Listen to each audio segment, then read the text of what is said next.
Olá a todos que nos ouvem e assistem, bem-vindos a mais um Papo Divino, o podcast do Colégio Divino Salvador, um espaço em que a gente fala sobre o maravilhoso mundo da educação. E hoje nós vamos falar, estamos aí, né, segundo semestre, reta final para o fim do ano letivo, não tem como fugirmos do assunto vestibulares, né, e aí falamos de vestibulares 2025. E para falar sobre esse assunto incrível, e que tá aí, né, principalmente no meio do ensino médio, principalmente do terceirão, lógico que eu trouxe quem? Pela terceira vez para pedir música, o nosso coordenador dos anos finais do ensino fundamental e ensino médio, Diego de Lima. Diego, terceira vez, pode pedir música. Tô pronto. Já sei como funciona, já conheço todo mundo aqui na casa, vambora. Ó, tô saindo agora, a mesa dele. Brincadeira. E aí, eu também, hoje eu tenho a honra, a apocalíptica, entendeu? Depois vai lá no Instagram dela pra saber o porquê que eu tô falando isso. A nossa querida Livrisa, não, mentira, gente. Isabela Tramontina. Isa, muito obrigada por estar aqui. Eu que agradeço, vocês são muito fofos, eu tô muito feliz de estar aqui com vocês. Para mim é uma honra, acho que a conversa é sempre muito potente, né? A gente gera sentidos, então que seja uma conversa maravilhosa. Obrigada. E para fechar, lógico que a gente ia trazer também uma pessoa muito importante e representando os nossos alunos. Não adianta só a gente falar aqui do que a gente faz, a gente quer saber se está dando certo. Então, trouxemos aqui hoje a nossa querida Clara Schroeder. É isso? Uau! Schroeder. Eu testei antes, mas... Clara chique. Ela mesma. Que veio falar aí pra gente também um pouquinho sobre essa maratona dos vestibulares. Obrigada por aceitar nosso convite. É um prazer estar aqui, obrigada pelo convite também. Obrigada. E aí, gente, para falar sobre esse mundo incrível, hoje eu sempre... quem tá acostumado aqui a ouvir o podcast sabe que eu leio uma mini bio. Hoje eu vou fazer diferente. Eu vou pedir para que cada convidado se apresente. Começando, Diego, que já tem experiência. Por favor, não vou deixar ninguém numa enrascada. Vou pedir para você se apresentar aí sobre si, como diria nossa amiga, sobre o mundo da educação brasileira. A educação brasileira. Bom, eu estou na educação brasileira metade da minha vida, são 18 anos como professor de inglês que sou, como coordenador há mais de uma década já. Nos últimos 10 anos vivenciando um pouco mais dos mundos do vestibulares, então assim, me profissionalizando, entendendo um pouco mais como funciona essa parte estratégica. Nos últimos 3 anos eu coordenei um cursinho para vestibular, então daí que vem esse DNA, essa identidade do meu trabalho. Tive uma passagem como professor do bilíngue no Colégio Divino Salvador, onde eu era Diego. o Mr. Diego. Ainda sou, porque os alunos ainda me procuram me chamando como Mr. Diego. Isso é muito legal, né? Esse legado que a gente deixa, né? E é muito emocionante poder estar nessa posição hoje. Eu até fiz um post recentemente. Ontem assisti o coral do colégio, né? E aí me emocionei muito porque, assim, são 70 anos de tradição, né? E poder ocupar o cargo de coordenador pedagógico numa escola desta magnitude, assim, é algo que eu não imaginava no auge dos meus 35 anos, né? Então, estamos aí concluindo esse ano de 2024, que foi um ano que passou muito rápido, mas acredito que muitos objetivos alcançados, né? Então, esse é o Diego versão 2024. Bacana, a gente tem muito a agradecer a você sabe disso. Agradeço. E agora, Isa, conta um pouquinho pra gente aí essa sua trajetória na educação brasileira. Vamos lá, gente. Então, eu sou professora de literatura. Eu costumo me apresentar por meio das pessoas que eu amo. Acho que faz mais sentido. Então, desde pequenininha eu sempre quis ser professora, sempre pedi a lousa e giz de Natal. Então, a minha mãe sempre pensava, meu Deus, vai ser professora. E quando eu fui prestar vestibular, eu virei pra ela e falei, mãe, eu quero muito ser professora. E o fato que me impactou foi que ela se emocionou. E ali ela disse, vai mesmo e dá tudo de si, porque é uma das profissões mais bonitas que existem, né? E a minha irmã também é professora, então quando eu era pequenininha eu sempre convivi muito com ela dando aula. Então isso me formou como pessoa. E a literatura, porque eu sou apaixonada pelas emoções, entender o comportamento humano, passar isso para as pessoas. Então, para mim, estar em sala de aula hoje é trazer de alguma forma as pessoas que eu amo lá pra dentro, porque a educação muda a vida e mudou a minha, então isso faz toda a diferença. É isso, acho que é por aí. Muito obrigada. Isa tá aí com a gente pelo segundo ano, né? Isso, exatamente. Muito bom. E claro, agora você, apesar de ser uma, né, de ser a mais nova, mas conta aí pra gente essa sua trajetória estudantil, quanto tempo você tá lá no Divino? Eu sou a Clara, né? Eu tenho 17 anos, estou no terceirão agora, em 2024. E o Divino é uma escola incrível, todo mundo já deveria saber disso. Eu tô lá desde o sexto ano, eu passei lá do sexto ano, fiquei até o primeiro ano do ensino médio. E aí, por questões pessoais, eu tive que sair ano passado e eu voltei esse ano. E o que que te fez voltar pro Divino? Ai, meu último ano na escola, eu ia me formar e eu não tava assim com os meus amigos e a estrutura da escola também, tipo, de fornecer uma preparação muito boa para vestibular e tal, e faria muita diferença na minha aprovação no final do ano. Então, minha família optou por me voltar pro Divino. Que bom. Estamos muito felizes com a sua volta. Eu também estou. Obrigada. E aí, Diego, pra gente entrar agora de vez nesse assunto sobre vestibulares, né? Você chegou esse ano Sim. e você já trouxe, lógico, como toda pessoa, né? Como que chega, traz o seu jeito. E uma coisa que eu particularmente gosto muito e queria abrir essa conversa é quando você fala sobre esse cronograma individual, essa atenção individual que você dá para os alunos, né? Eu sempre brinco, eu falo, poxa, eu queria ter tido lá na minha época, lógico, né? Faz tempo, né, gente? Era um outro momento, mas eu fico pensando, nossa, acho que teria sido diferente a minha jornada de estudos para os vestibulares com um trabalho desse. Então, eu queria que você explicasse um pouquinho desse trabalho que você vem desenvolvendo com os alunos. Eu acho que esse trabalho personalizado, né, ele precisa ser feito uma vez que as aspirações elas são diferentes e as oscilações também, né? Então, quando a gente olha para a Clara, por exemplo, a carreira que ela escolheu e a forma com que ela vem se preparando durante o semestre, os 2 semestres no caso, é como se fosse um diamante a ser lapidado, né? Então, o que eu aplico com a Clara não necessariamente se aplicaria com a Isa. Então, por isso que precisa ser customizado, né? E aí, trabalhar dentro das características pessoais, familiares, porque tudo isso entra nessa salada, né? Eu digo que se fosse só a parte cognitiva era muito mais fácil, mas não é.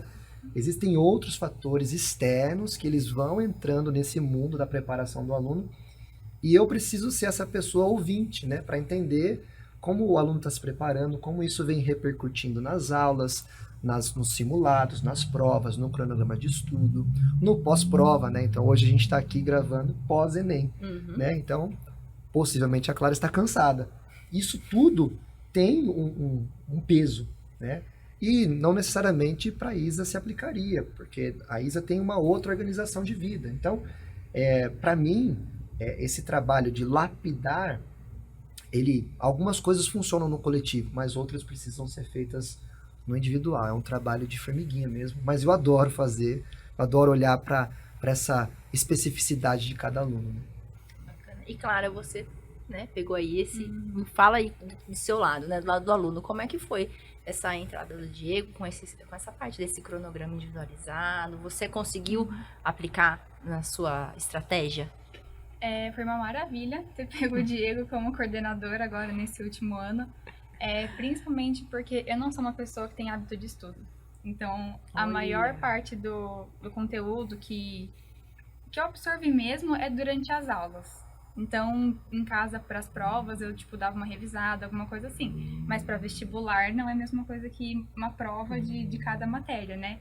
Então, ter essa atenção do Diego aí, de agora você tem que pegar um cronograma para você ver aí seus pontos fortes, seus pontos fracos, o que você tem que fazer, e isso me ajudou bastante. Porque como eu não tinha esse hábito, eu não tinha referência de como estudar, né? E aí esses encontros personalizados aí me ajudaram bastante a atingir resultados bons por enquanto e espero que se mantenham assim. Bacana. Isa, você aí também, né? Já tem aí uma trajetória aí com alunos de pré-vestibulares. O que você acha que também diferencia os alunos ali? O que faz os alunos que chegam com sucesso um pouquinho mais adiante? Uma dica que você até daria aí para eles? Eu diria assim, 2 pilares. O primeiro deles é a curiosidade. Por quê?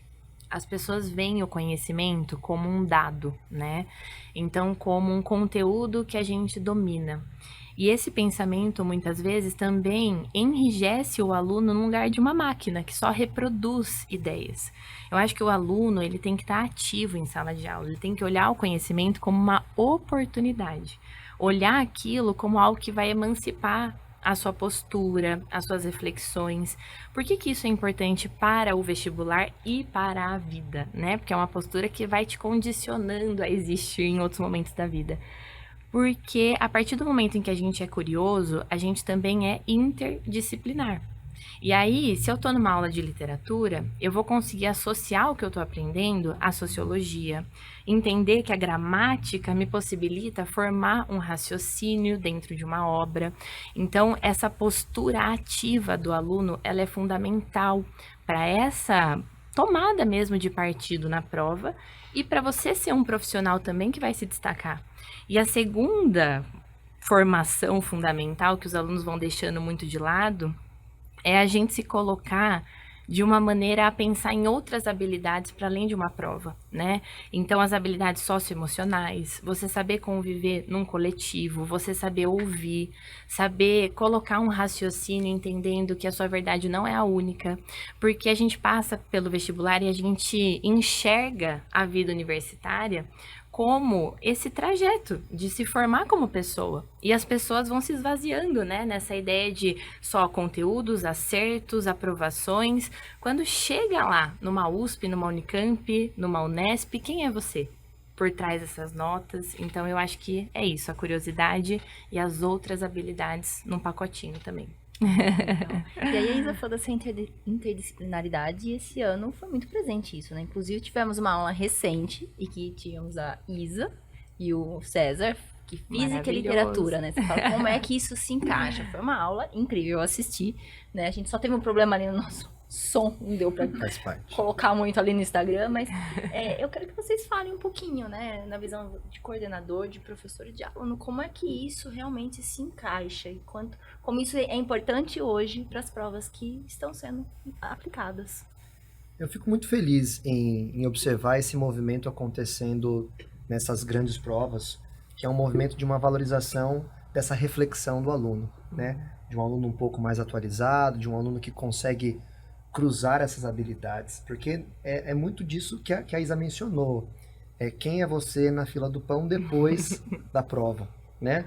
Porque uma coisa é assim, ok, existe um modelo a ser replicado, uma prova conteudista, você memoriza, aplica, nota de corte, passei. E o que você faz com aquilo, né? Então, a interdisciplinaridade, ela permite que o seu repertório faça com que você cresça. Então, vamos falar aqui do Enem, né? Então, os temas de redações que são colocados ali dentro da banca do Enem, você pode trazer muita coisa de repertório que vai te ajudar a compor uma escrita maior, né? E o debate que você coloca, e ter essa habilidade de interpretar uma questão e pensar, nossa, mas isso me remete a tal disciplina, mas isso me remete a tal filme, uma música, uma poesia. E aí você faz uma reflexão, você monta um podcast, entende? Então, eu fico muito feliz, por exemplo, recentemente, houve um movimento que os colegas das exatas não gostaram muito, né? Mas de uma diminuição de questões de matemática e uma maior valorização da filosofia e sociologia. Ou seja, estamos pensando. Não que não se pense na matemática, pelo amor de Deus. Eu não sei pensar na matemática, mas imagino que se pense na Pois matemática. Mas é interessante, porque você também começa a abrir esse viés, né? É um viés de mais reflexão, é um viés de um candidato que está um pouco mais atualizado, que sabe atuar no coletivo, que sabe pensar nas minorias. E é isso, é uma formação humana, né? Enfim, então eu penso que a interdisciplinaridade, ela tem essa responsabilidade de abrir, né? E de não excluir. E claro, bom, para quem não sabe, a gente vai um pouquinho depois, mas nós estamos gravando, como o Diego falou, o dia após o dia 1 de Enem. Então a Clara realmente acabou de vir do Enem, acabou de vir da redação do Enem, né? Você sentiu isso nessa prova? Tudo isso que a gente tá falando, você sentiu uma prova mais ali junto com as disciplinas falando, não só uma coisa muito focada? Uhum. O Enem, eu acho que é uma prova que, por ter muitos textos, muitas coisas assim, algumas matérias não são bem definidas, e por isso que essa questão da interdisciplinaridade é super importante, né? Porque não adianta você ter conhecimento de uma área só, você tem que relacionar tudo, e o Enem também é uma prova do mundo mesmo. Então, tipo, aplicar na parte concreta essa questão dos conhecimentos, né? Então, as questões eu senti bastante isso. Muitas questões de filosofia e sociologia misturadas aí com questões tipo de geografia, a parte social e tudo mais. E o tema da redação também eu achei que refletiu essa. Tipo, que exigia do aluno ter o conhecimento tipo, de várias áreas e tal. Eu achei uma prova interessante. Você gostou? Uhum. E é até difícil, né? Desculpa interromper. Imagina. É até difícil para o candidato identificar. Muitas vezes ele lê uma questão, ele não sabe se ela é de história, se é de geografia, se é de filosofia, sociologia, porque ela é uma miscelânea, né? Então é justamente isso, para conseguir ofertar para o candidato essa falta de um rótulo, né? Porque a gente já tem muitos rótulos por aí, né? E pensando numa prova de nível nacional como é o Enem, imagina o quanto a gente consegue atingir em termos de pluralidade, né? Então, estamos aqui num mundinho chamado Jundiaí, mas tem pessoas no mundo no Brasil todo aplicando para essa prova, né? Então, isso é muito legal. Isso, inclusive, você trouxe hoje no seu Instagram já, não sei se foi hoje, se foi ontem, uma reflexão aí da redação do Enem, né? Sim. Eu acho que essa redação foi muito importante, apesar de estarmos atrasados nessa reflexão, porque é preciso ter uma postura totalmente diferente na formulação da educação, né? Porque, por exemplo, a redação do Enem está dizendo sobre a valorização. Gosto mais da ideia de plural das heranças africanas do que da herança africana. E essa valorização, ela não vai acontecer numa aula extra no final da apostila que a gente dá no final de novembro porque sobrou um tempinho. Então vamos falar agora sobre a cultura afro-brasileira e a escravidão. Isso deveria estar na nossa bibliografia como professores. Não adianta a gente só mencionar a escravidão como um episódio da nossa história. A escravidão e a influência cultural africana são determinantes da estrutura do nosso país. Então a gente precisa olhar para as nossas referências como professores e pensar, bom, o que eu falo em sala de aula está pautado em quais conceitos? Um conceito predominantemente europeu, ocidental, ou eu me permito diversificar minha fala para que esse aluno esteja em contato constante com essa pluralidade. Então, eu acho que no Divino, os professores estão super antenados em relação a isso, e eu acho que os alunos sentem, porque quando eu entrei para dar aula no colégio, me surpreendia quando eu dizia alguma coisa e os alunos complementavam. Ah, não, sorry, isso a gente viu. Eu fiquei, gente, é isso, Brasil. Porque é esse o lugar, né? Movimentar para que essa herança esteja na nossa fala, no nosso corpo, no nosso olhar. Que ela seja parte do nosso dia e não uma exceção só para mencioná-la, né? Então, acho que é um pouco disso. Muito legal. E aí, Clara, a gente já tá indo pra reta final. Falei que era rápido. Gente, Que pena. como é que estão as estratégias agora para essas últimas semanas aí, que são as semanas mais decisivas aí das provas? Qual a estratégia que você tá usando? E que dica que você deixaria para os seus amigos que estão te ouvindo? Então, questão de estratégia é totalmente pessoal. Então, pode funcionar para algumas pessoas, pode não funcionar. Por isso que é importante agora você ir pegando. A minha principal dica é pegar provas antigas para você ir fazendo como forma de simulado, porque daí você testa a ordem de questões, você vê o tempo que você está levando em cada questão e também os vestibulares, eles têm uma tendência de seguir um padrão, né? Tipo, que eles pegam mais tal conteúdo de tal matéria. Então, você fazendo as provas antigas já vai pegando isso, você sabe onde você está errando mais e você foca essa parte. E, para ser bem sincera, eu acho que provas antigas está sendo meu maior método de estudo por enquanto. Mas aí, se você sentir dificuldade em alguma matéria, ou você, tipo... E também identificar o tipo de erro quando você tá fazendo, né? Ah, essa questão eu errei de bobeira, essa daqui eu não sabia. Então, aí você pega, faz uma análise dos seus erros, e aí, se necessário, retomar o conteúdo, a parte teórica, né? E acho que é você ir principalmente testando os diferentes métodos que funcionam para você. E também para na hora da prova você não se sentir, assim, surpreendido, né? Que orgulho, né, Diego? Falou tudo o que eu diria. Aprendeu muito bem. Entendi o porquê a escolha dela. Na verdade, hoje. Maravilhosa. Com certeza. Isa, e você? O que que você deixaria de dica aí pros seus alunos, para quem te ouve, pro seu público que é grande, né? Que quem te segue já te conhece, já te ouve. Mas o que que você deixaria de dica pra essa reta final? Agora aparece um monte de coisa, né? Como uva passa, coma peixe. Eu diria para que a gente não se esqueça, além disso, que foi uma dica maravilhosa, de dormir bem, beber bastante água, uma alimentação boa, porque às vezes a gente subestima esses fatores, chega lá na hora, a gente fica ansioso porque a gente se entupiu de chocolate e aí acelera tudo, fica tudo maluco. Então, assim, nesse momento, priorizar o seu corpo, porque a sua mente foi trabalhada desde o primeiro dia de aula e não é do terceiro ano, é desde que o aluno pisou na escola. Então, é realmente cuidar da sua casinha, deixar tudo arrumadinho, ir para a prova confiando, acreditando que é um pedaço de papel, que os alunos estão prontos e que significa um sonho realizado. Então, é fazer do melhor jeito possível naquele momento. Eu gosto da leveza que a Isa traz para as coisas. Ela é Também sempre entendeu porque eu poética. escolhi- Você entendeu porque eu escolhi, ela né? é Eu jamais maravilhosa. utilizaria a palavra emancipação num podcast. Igual você, então não tenho esse requinte ainda. Ai, você falou na fila do pão, achei incrível.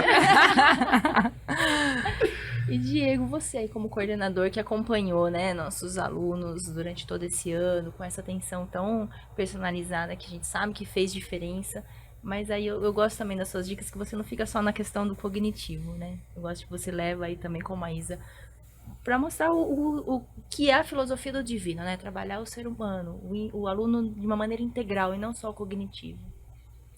Eu acho que em termos de conteúdo, muito do que os alunos poderiam ter adquirido agora foi. A grande diferença é essa sequência de provas que eles vão fazendo e como eles vão saindo de uma prova para outra. E aí entram essas questões que a Isa mencionou de cuidar de si. Do peso que você coloca, por exemplo, quando você faz uma correção do gabarito, por mais que ele seja extraoficial, e você se penaliza, por exemplo. Então, eu acho que tem que tomar muito cuidado agora com esse pós-prova, né? Então, assim, entra agora a qualidade de sono, entra muito a alimentação e entra também essa visão no sentido de eu fiz o meu melhor. Vira a página, agora é uma outra prova, né? E depois, vira a página e uma outra prova. Então, o controle da ansiedade agora começa a entrar. O apoio familiar também. A família precisa estar muito presente agora num discurso otimista de que sim, vai dar tudo certo e que nós estamos aqui para apoiá-los, né? Não adianta tentar fazer milagre agora, no sentido de que eu não consegui aprender esta matéria, então uma performance de 1 ponto em 10 questões, agora eu vou para 9 de 10. Agora isso não vai acontecer. Mas saber priorizar o que eles têm de melhor, né, em termos das suas potências, e cuidar de si, se preparar para uma prova, ou pós-prova, e depois acalmar o coração para colher os resultados. E aí eu até falei com a Clara no caminho, que eu já estou ansiosa para fazer a divulgação Nossa, nem me fale. dos nossos aprovados no vestibular. Eu já vejo ali já. as Eu também. aprovações Já no tô até braço dela. separando já um espaço ali, porque vai ter que ser um espaço grande. Com certeza. Pessoal, aproveito aqui, deixo aberto para vocês divulgarem os Instagrams de vocês, né? Eu falei tanto no Instagram da Livrisa, então por favor, Isa. Gente, ó, livro mais Isa, Livrisa. Então segue lá pra gente falar de educação, de leitura, de sentimentos em meio, né, a educação brasileira, que eu acho que é isso, a gente tem que se acolher como aluno, como profissional e fazer uma rede aí bem forte pela frente. A gente também tem o Instagram do Terceirão, né? Tem. Terceirão. Eu não lembro, na verdade. Eu acho que é Divino Terceirão A. Isso. Começa com divino. Di, por favor. O meu tem uma mistura ali do profissional educador e profissional capoeirista, pai, enfim, mas Albatroz GCB, estamos lá também dando dicas de tudo. E aí, para vocês verem esses maravilhosos na nossa rede social também, com certeza, siga a rede social do Divino, Divino Jundiaí. Estamos no Instagram, no Facebook, para quem é um pouquinho aí mais antigo. Estamos no YouTube, que é onde a gente também tem o nosso podcast, Colégio Divino Salvador Jundiaí. E no Spotify você nos encontram como podcast Papo Divino. Então, agradeço a participação de todos vocês. Muito Espero obrigada. recebê-los aqui mais muitas vezes. E obrigado a vocês que nos ouviram, nos assistiram. Até a próxima.